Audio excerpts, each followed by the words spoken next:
Bonjour, bienvenue à Destination Méninge, le quiz où vous êtes le participant à la maison, où est-ce que je vous pose des questions qui vous permettent d'obtenir des kilomètres et kilomètres que vous accumulez pour atteindre l'objectif d'aujourd'hui. Aujourd'hui, notre objectif, un objectif de 46 km qui va nous permettre de relier le parc régional des Grandes Rivières du secteur de la 9e chute jusqu'au centre touristique de Vauvert. Donc 46 km à aller chercher grâce aux 60 km de questions que je vous pose aujourd'hui autour du thème de la guerre. Donc, sortez votre papier, votre crayon ou encore téléchargez la feuille réponse sur le site internet de la Télé du Haut-du-Lac. Préparez-vous, on commence ça maintenant avec notre première catégorie. Belle cabane. Catégorie Belle cabane. Aujourd'hui, je vous demande d'identifier pour la première question les fortifications représentées sur les photos que vous allez voir. Vous allez avoir 45 secondes à partir de maintenant. 3 km à aller chercher, 1 km par fortification trouvée. Donc, je veux que vous m'identifiez les 3 fortifications qu'on voit sur les photos actuellement. Là, on peut y aller quand même assez général. Si ça vous tente d'y aller dans la précision, gênez-vous pas. Il vous reste encore 25 secondes pour trouver la réponse. 3 images. Certaines de ces fortifications n'existent plus, d'autres existent. Donc, on essaye de trouver ça. Il nous reste encore environ 10 secondes pour les trouver. Vous êtes capable. On cherche le nom des fortifications.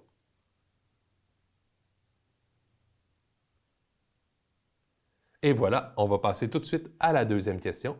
Pour la deuxième question, vous allez voir, il va y avoir une image avec des choses identifiées sur les images. Et ces choses-là portent des noms que vous allez avoir dans les choix de réponse qui vont apparaître à l'écran à partir de maintenant. On a 45 secondes, 4 km à aller chercher, et vous devez associer les mots aux bonnes lettres. Donc, quels sont ces mots-là? On a le mot bastion, canonnière, chemin de ronde, créneau, donjon et parapet. Donc, ces mots-là, évidemment, il y a 4 lettres à aller chercher, donc il y a 4 bons mots. Il faut les placer avec le bon endroit sur les images. Il nous reste encore 15 secondes. 15 secondes, il faut les identifier aux bonnes parties. Bastion, canonnière, chemin de ronde, créneau, donjon, parapet. Et voilà, c'est terminé. On va corriger notre partie Belle cabane. Donc, à la première question, qu'est-ce qu'on avait à la première question? On avait 3 fortifications. La première, c'était le mur de Berlin pour 1 km. La deuxième, c'est les fortifications de Québec. Et si vous aviez l'œil, c'était la Porte Saint-Jean. Donc, fortification de Québec, c'est accepté. Porte Saint-Jean, chapeau, et pour 1 km. Et finalement, la troisième, c'était la Grande Muraille, ou si vous préférez, la Grande Muraille de Chine. Donc, 3 km à aller chercher. Maintenant, pour la question 2, le A pour 1 km, c'était un créneau. Le B, le donjon. Le C, le chemin de ronde. Et finalement, le D, le parapet. Et voilà, on passe à la prochaine catégorie. Compte sur moi. Catégorie compte sur moi. Aujourd'hui, un petit système d'équations pour commencer. On fonctionne comme d'habitude. Vous savez, il n'y a pas de pogne avec nous. Donc, vous trouvez la valeur des symboles et la réponse de la fin. 4 km à aller chercher. On commence ça à partir de maintenant. On a 60 secondes. D'accord. Donc, on a une bombe, plus un garde qui donne 22. On a un garde, plus un garde qui donne 30. Une épée, plus une bombe, plus un garde qui donne 21. Et on cherche que donne épée, plus garde. Si vous trouvez la réponse d'en bas, 4 km pour vous. Si vous ne la trouvez pas, pour chaque symbole que vous trouvez la valeur, vous avez 1 km. Donc, on se force un petit peu. On devrait être bon pour en trouver. Puis ne cherchez pas des pognes, je vous le dis, il n'y en a pas. Il vous reste encore une vingtaine de secondes pour trouver la réponse. Vous êtes capable. J'ai confiance. Mais allez-y. Là, je vais vous laisser vous concentrer. Mettez! Mais c'est quand même dur de me taire. Il nous reste encore 5 secondes pour les trouver. Donc, on a ça. On arrête ça ici maintenant. On va corriger. Donc, la réponse finale. 20. C'était la réponse finale. Maintenant, si vous n'avez pas eu la réponse finale, donc vous n'avez pas vos 4 km, on regarde pour chaque symbole. La bombe valait 6, le garde, il valait 10 et l'épée valait 5 pour la réponse finale de 20. On dit, pour la question 2, on dit que les mathématiciens, c'est eux qui ont fait gagner les Alliés contre les nazis en arrivant à déchiffrer la machine Enigma qu'utilisaient les nazis dans leur communication pendant la Deuxième Guerre mondiale. On est dans Compte sur moi, donc aujourd'hui, on va essayer de décoder un code secret. Donc, je vous montre comment s'écrivent 2 mots et à vous de trouver le 3e mot. Pour 5 km, on a 60 secondes à partir de maintenant.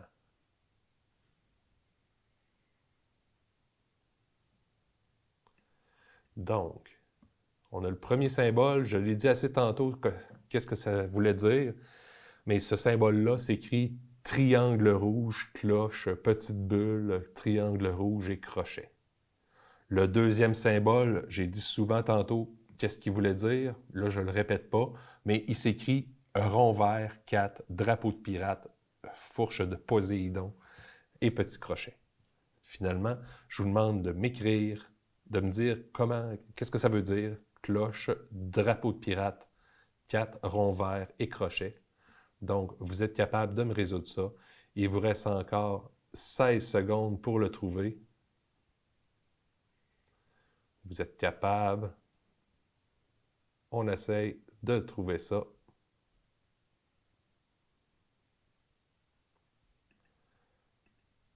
Et voilà, on va corriger. Donc, qu'est-ce que ça voulait dire, ce code-là? Donc, ça voulait dire le mot orage. On avait la cloche qui était haut parce qu'on l'a trouvé dans bombe. Le R, c'était le drapeau de pirate qu'on a trouvé dans garde.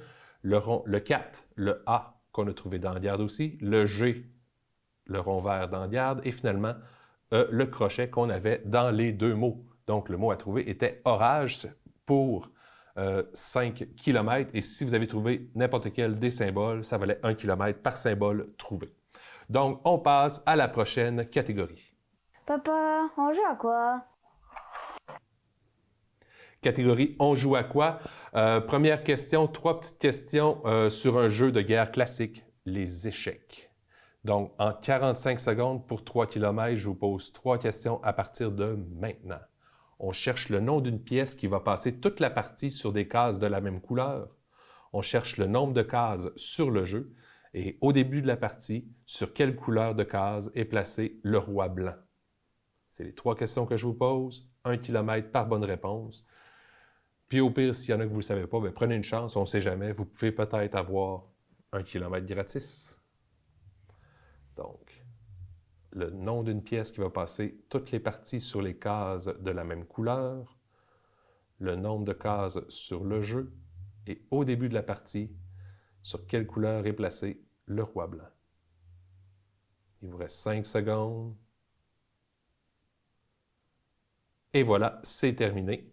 On va passer à la question 2. Gardez vos réponses en note. On corrigera ça après les questions.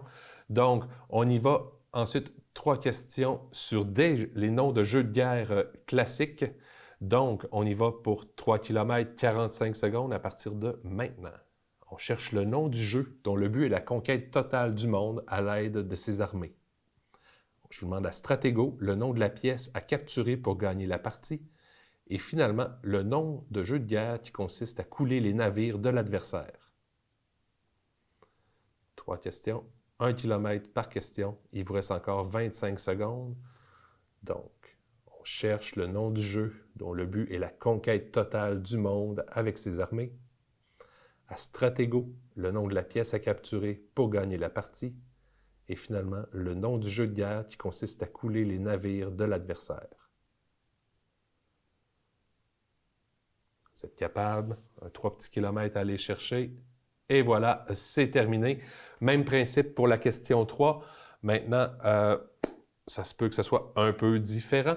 On y va 45 secondes, 3 questions. On cherche des noms de jeux de société. C'est parti, maintenant.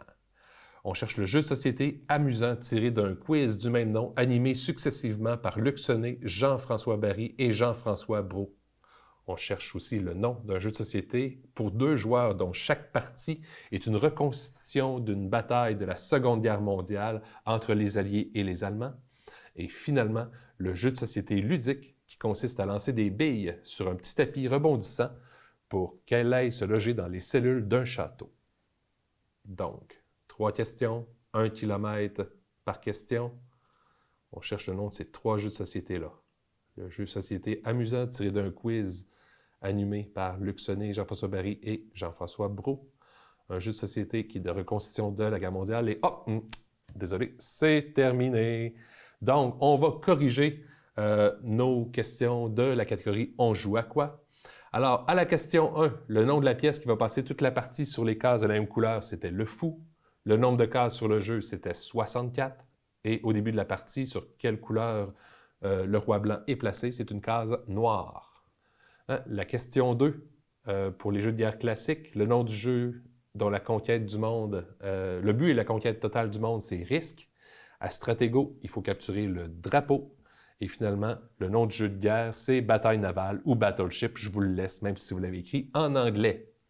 Et finalement, à la question 3, on avait 3 questions ici. Le jeu de société tiré d'un quiz animé par Luc Sonnet, etc., c'était La guerre des clans. Le jeu de société qui est des reconstitutions des batailles de la Seconde Guerre mondiale, c'était Mémoire 44. Et finalement, le jeu qui consiste à lancer des petites billes sur un tapis, c'était Catapulte. Donc, c'est tout pour la catégorie « On joue à quoi ?» On passe à la catégorie suivante. Tel que vu à la télé. Alors, maintenant, on va regarder un petit extrait d'un des meilleurs films de guerre que j'ai jamais vu. On regarde ça maintenant. Dans cette perte épouvantable, L'officier supérieur de Robert tombé au champ d'honneur. C'était un grand soldat. Par la grâce de Dieu, camarade, Et l'aide de votre Ceux fils. d'entre nous Je qui suis l'ont connu. veuillez accepter mes plus sincères condoléances. avec ma plus profonde sympathie. Colonel, il y a quelque chose que vous devez savoir. Oui. Ces 2 hommes sont morts en Normandie. Celui-ci à Omaha Beach, Sean Ryan. Celui-là à Utah Beach, Peter Ryan. Lui a été tué la semaine dernière en Nouvelle-Guinée. Daniel Ryan. Alors, on va y aller pour 5 km de questions sur le film qu'on vient de voir, pour Il faut sauver le soldat Ryan. Donc, 5 km de questions, 45 secondes pour y répondre à partir de maintenant. Je cherche les prénoms du soldat Ryan. Je vous demande ce qui signifie Foupoudave. Et je vous demande la chanteuse française que le caporal Epham fait jouer. Vers la fin du film, devant une église en ruine, le caporal Epham fait jouer quelque chose, un disque d'une vieille chanteuse française. Donc, je vous demande le nom de la chanteuse française. Il vous reste encore 15 secondes, excusez-moi, pour y répondre. Les prénoms du soldat Ryan, 2 km ici, ce qui signifie Foupoudave, 1 km, et la chanteuse française, son nom, un nom, prénom, 2 km. 3 km, 2 km. Waouh! Excusez. Alors, on va corriger ça tout de suite. Donc, les prénoms du soldat Ryan, c'était James Francis Ryan. Ce qui signifie Foupoudave, c'était foutu, pourri d'avance. Et finalement, la chanteuse française, c'était Édith Piaf. Donc, 1 km par élément de réponse. On va passer tout de suite à la question 2 de la catégorie telle que vue à la télé. Cette fois-ci, je vous montre 2 affiches de films de guerre. Je vous demande les titres pour 3 km. Vous avez 45 secondes. On regarde les affiches de ces films de guerre. Je vous demande les titres. Puis là, ces films de guerre-là, évidemment, c'est inspiré de conflits qui ont déjà existé. Maintenant, c'est très, très, très romancé, on s'entend. Mais on demande quand même les titres de ces 3 films de guerre-là. 1 km par bon titre. Il vous reste encore environ 10 secondes pour y répondre. Donc, on cherche le titre de ces films de guerre-là. Et voilà, c'est terminé. On va les corriger tout de suite. Alors, dans le premier cas, c'était Cœur vaillant ou Braveheart. Vous avez pu écrire ça en anglais. Le deuxième, c'était Le dernier samouraï ou The Last Samurai. Et le troisième, c'était Le Dernier des Mohicans ou The Last of the Mohicans. Donc, peu importe en français ou en anglais, donnez-vous le kilomètre si vous l'avez eu. On passe à une dernière question. Je vous donne des descriptions. Je vous demande le titre des films dont il est question, films de guerre. Donc, c'est parti. On a 45 secondes à partir de maintenant. On cherche le titre du film de Michael Bay, sorti en 2001, mettant en vedette Ben Affleck, ayant pour trame le début du conflit entre les États-Unis et le Japon. On cherche un film sorti en 2019, nominé aux Oscars dans la catégorie Meilleur film, ayant pour trame la Première Guerre mondiale. Et finalement, un film allemand sorti en 2004, évoquant les derniers jours de Hitler. Il y a une scène mémorable de colère, c'est épique, de Hitler dans ce film, qui a été repris en parodie des centaines de fois sur le web.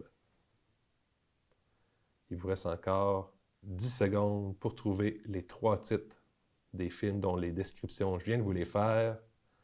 Vous êtes capable? Et voilà. Donc, on corrige ça. Le film de Michael Bay sorti en 2001 avec Ben Affleck, c'était le film Pearl Harbor. Le film sorti en 2019, nominé aux Oscars, c'était 1917. Et finalement, le film allemand avec la colère épique de Hitler dedans, c'était La Chute, ou si vous l'avez écrit en allemand, Der Untergang. Mais oubliez mon accent, là, c'est vraiment pas vraiment fort. Donc, 3 km ici, 1 km par bonne réponse, et on passe à la prochaine catégorie. Dans le bon vieux temps! Catégorie dans le bon vieux temps. Donc, aujourd'hui, dans le bon vieux temps, on va chercher des noms d'une guerre. 3 km avec le premier indice, 2 si c'est trouvé après le deuxième indice et 1 km si vous le trouvez après le troisième indice. Le chronomètre va partir dès que je vais avoir terminé de lire le premier indice. Donc, et ça dure 30 secondes, donc les indices vont arriver à tous les 10 secondes par la suite. Alors, j'espère que vous êtes prêts pour 3 km, un long conflit armé entre la France et l'Angleterre et de guerre civile dans les deux royaumes. Pour 3 km, c'est un long conflit armé entre la France et l'Angleterre et de guerre civile dans les deux royaumes. Pour 2 km, c'est au cours de cette guerre que Jeanne d'Arc a réalisé ses exploits.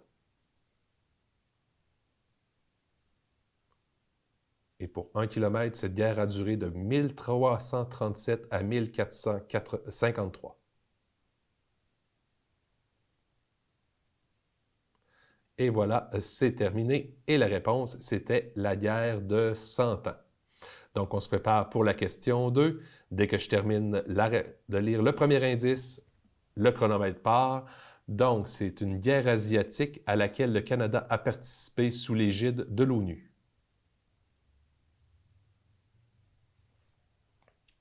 Pour 3 km.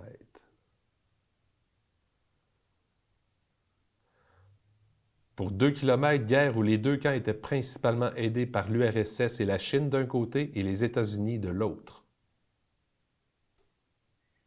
Pour 1 km, même si l'armistice a été signé en 1953, les mésententes entre ces deux voisins font encore souvent les manchettes. Et voilà, c'est terminé. C'était la guerre de Corée.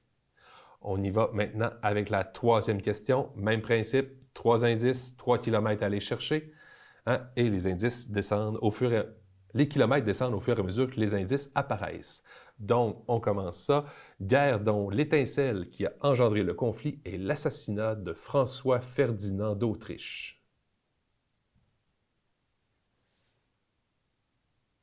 C'était un noble, ça.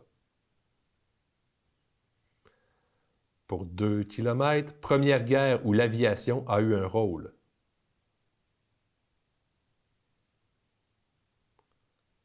Et pour 1 km, l'armée canadienne s'est principalement démarquée lors de la bataille de Vimy.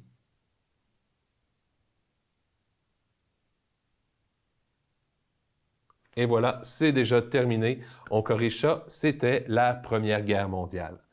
Donc, on va passer à la question 4.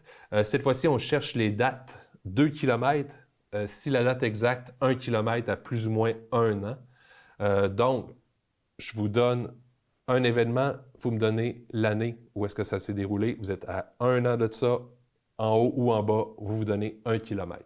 Alors, j'espère que vous êtes prêts parce qu'on a 45 secondes, 6 km à aller chercher parce que 3 conflits, donc 3 dates à aller chercher. C'est parti à partir de maintenant. C'est la bataille des plaines d'Abraham menée par le général Wolfe contre le marquis de Montcalm. On cherche la date de la guerre du Golfe entre une coalition dirigée par les États-Unis contre l'Irak qui venait d'envahir le Koweït. Et finalement, la guerre civile de Syrie qui a commencé dans la foulée du printemps arabe et qui se poursuit encore aujourd'hui. Donc, les dates de début de ces conflits-là. On cherche l'année, plus ou moins 1 an si vous l'avez, vous vous donnez 1 km. Si vous avez l'année exacte, 2 km. La bataille des plaines d'Abraham, la première guerre du Golfe, puis la guerre civile de Syrie. Et voilà, on corrige. Donc, pour la bataille des plaines d'Abraham, début 1759, le 13 septembre, pour la bataille des plaines d'Abraham, 2 km. Si vous avez 1758 ou 1760, donnez-vous 1 km.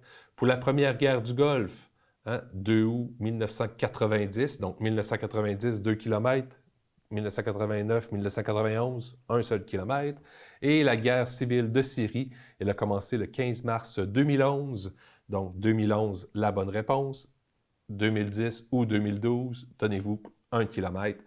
Et voilà, c'est ce qui termine notre catégorie dans le bon vieux temps. On passe à la suivante.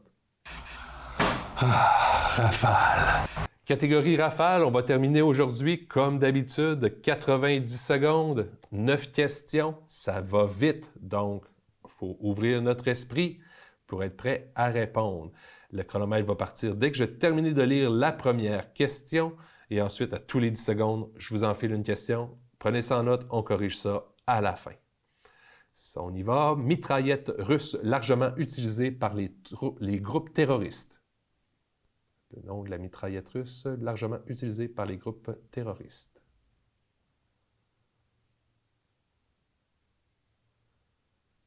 On cherche le surnom donné au célèbre aviateur allemand de la Première Guerre mondiale, Manfred von Richthofen. On cherche le grade d'officier dont les galons sont 2 larges barres parallèles sur les épaules. 2 larges barres parallèles, le grade. On cherche le nom donné aux militaires à pied dans une bataille.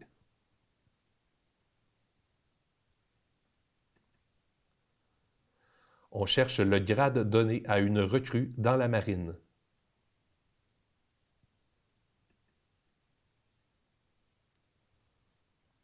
On cherche le nom du premier régiment entièrement francophone dans l'armée canadienne.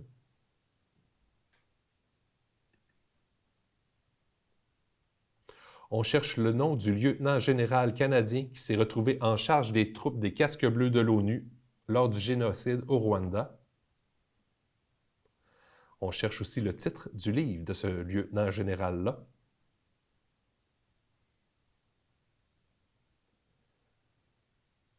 Et finalement, on cherche le nom de la base militaire d'aviation située au Saguenay.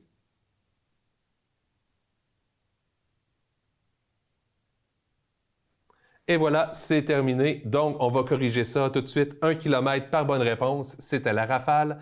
Pour la mitraillette russe, c'est le AK-47 ou si vous avez écrit la Kalachnikov, c'est la même chose. Le surnom donné au célèbre aviateur allemand lors de la Première Guerre mondiale, Manfred von Richthofen, c'était le Baron Rouge et non le Ballon Rouge, et ce n'est pas le restaurant dont je parle. Le grade d'officier dont les galons sont 2 larges bandes parallèles, c'est le capitaine. Le grade donné à une recrue dans la marine, c'est un matelot. Même au Canada, c'est le matelot 3e classe. Ensuite, le premier régiment entièrement francophone, c'est le Royal 22e Régiment.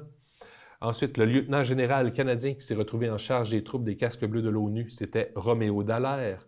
Le titre de son livre, c'est « J'ai serré la main du diable », qui ont sorti un excellent film d'ailleurs, dont Roy Dupuis joue le rôle du lieutenant général Roméo Dallaire.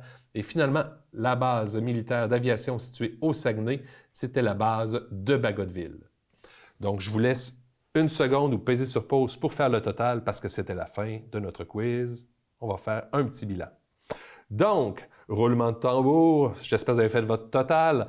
Donc, notre objectif aujourd'hui de 46 km était relier le parc régional des Grandes-Rivières, secteur 9e chute, jusqu'au centre touristique de Vauvert. Mais je vous donne un C si vous avez atteint 22 km. Vous êtes rendu à Dolbeau. Félicitations, un C. Si jamais vous avez franchi 35 km, vous êtes rendu à Sainte-Marguerite-Marie et je vous donne un B. Et finalement, si vous avez atteint ou dépassé 46 km, je vous donne un A. Je vous félicite parce que vous avez réussi à atteindre l'objectif du jour.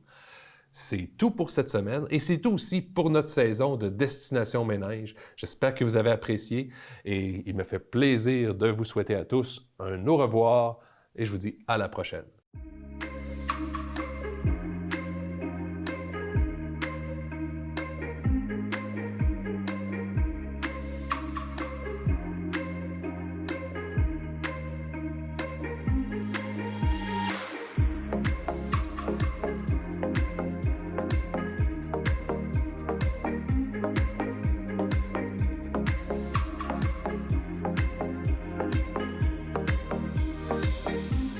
Salut, je suis Camille et je suis membre de Maria Express. Et ça veut dire que je peux me déplacer n'importe où à Dolbeau-Mistassini pour seulement 3 $ par trajet. Être membre, c'est vraiment pas compliqué. Une fois inscrite au service, j'ai qu'à appeler pour donner mon arrêt de départ, celui de ma destination et l'heure à laquelle je veux me déplacer. Et si jamais je veux consulter la carte des différents arrêts, la liste des dépositaires ou les tarifs des cartes mensuelles, je peux tout retrouver sur leur site web. Pour payer, c'est aussi simple. Je peux me procurer des billets chez un dépositaire ou payer directement au chauffeur. Depuis que je suis membre, me déplacer, c'est devenu simple, rapide, économique et écologique. Faites comme moi et essayez le nouveau service Maria Express. Ici, on travaille en français. Moi, je travaille en français. Moi, je travaille en français. Moi, je travaille en français.